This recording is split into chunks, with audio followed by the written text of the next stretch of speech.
Ashwin sweets and ஸ்நாக்ஸின் விழாக்கால கொண்டாட்டம். இந்த தீபாவளியை அஸ்வின்ஸின் இனிப்பு மற்றும் கார வகைகளை வாங்கி மகிழ்ச்சியுடன் கொண்டாடுங்கள். அண்மை செய்தி. கரூர் தாவேக கூட்ட நெரிசலில் 41 பேர் உயிரிழந்த வழக்கை சிபிஐ விசாரிக்க உச்சநீதிமன்றம் உத்தரவு பிறப்பித்திருக்கிறது. அண்மை செய்தியாக பார்க்கின்றோம். கரூர் தாவேக கூட்ட நெரிசலில் 41 பேர் உயிரிழந்த வழக்கை சிபிஐ விசாரிக்க உச்சநீதிமன்றம் உத்தரவு பிறப்பித்திருக்கிறது. பாதிக்கப்பட்டவர்கள் தரப்பில் மனு தாக்கல் செய்யப்பட்ட நிலையில் தற்போது அந்த மனுவில் உச்சநீதிமன்றம் உத்தரவு பிறப்பித்திருக்கிறது. JK மகேஸ்வரி NV அஞ்சாரியா அமர்வு தற்போது இந்த தீர்ப்பை வழங்கியிருக்கிறது. 41 பேர் உயிரிழந்த வழக்கை உயர்நீதிமன்ற உத்தரவின் அடிப்படையில் அஸ்ராகாருக்கு தலைமையில் SIT விசாரிக்க உயர்நீதிமன்றம் உத்தரவிட்ட நிலையில் தற்போது இது தொடர்பான வழக்கை CBI விசாரிக்க உச்சநீதிமன்றம் உத்தரவு பிறப்பித்திருக்கிறது.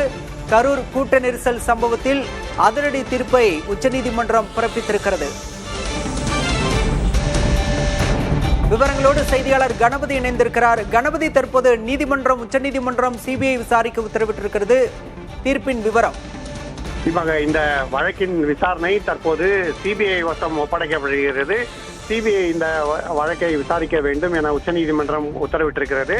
அது தவிர ஓய்வு பெற்ற உச்சநீதிமன்ற நீதிபதி அஜய் ரஸ்தோகி தலைமையில் 3 நபர்கள் கொண்ட விசாரணை குழு அமைக்கப்படும் எனவும் உச்சநீதிமன்ற தீர்ப்பில் தெரிவிக்கப்பட்டிருக்கிறது.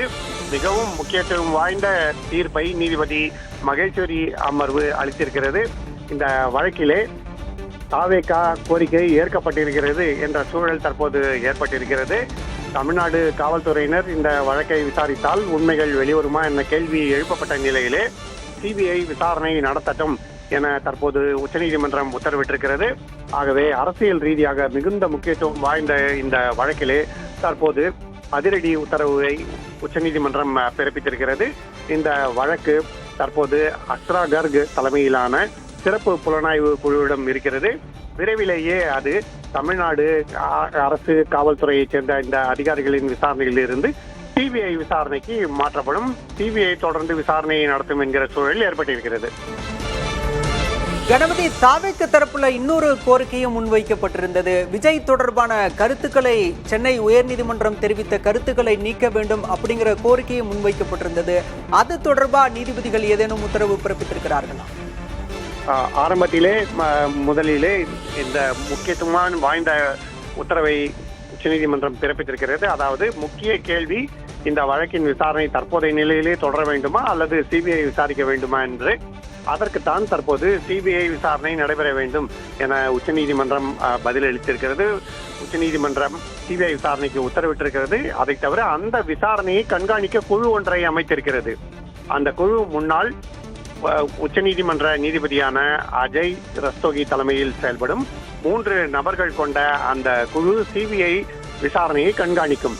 ஆகவே கரூரில் 41 நபர்கள் எத்தகைய சூழலிலே கூட்ட நெரிசலில் சிக்கி உயிரிழந்தார்கள், அதற்கு காரணங்கள் என்ன, அதை தடுத்திருக்க என்ன நடவடிக்கைகள் எடுத்திருக்க வேண்டும் என்று பல்வேறு விஷயங்கள் இந்த விசாரணையிலே இடம்பெறுவதற்கான வாய்ப்பு இருக்கிறது.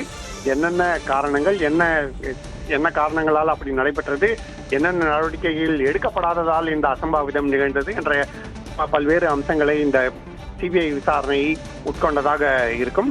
CBI விசாரணையிலே என்ன நடவடிக்கைகள் எடுக்கப்படுகிறதோ அதை ஓய்வு பெற்ற நீதிபதி அஜய் ரஸ்தோகி தலைமையிலான 3 பேர் கொண்ட குழு கண்காணிக்கும் எனவும் உச்சநீதிமன்றம் முடிவெடுத்திருக்கிறது. ஆகவே இந்த விசாரணை தமிழக காவல்துறையிடமிருந்து தற்போது CBI வசம் சென்றிருக்கிறது. அஸ்வின் ஸ்வீட்ஸ் அண்ட் ஸ்நாக்ஸின் விழாக்கால கொண்டாட்டம். இந்த தீபாவளியை அஸ்வின்ஸின் இனிப்பு மற்றும் கார வகைகளை வாங்கி மகிழ்ச்சியுடன் கொண்டாடுங்கள்.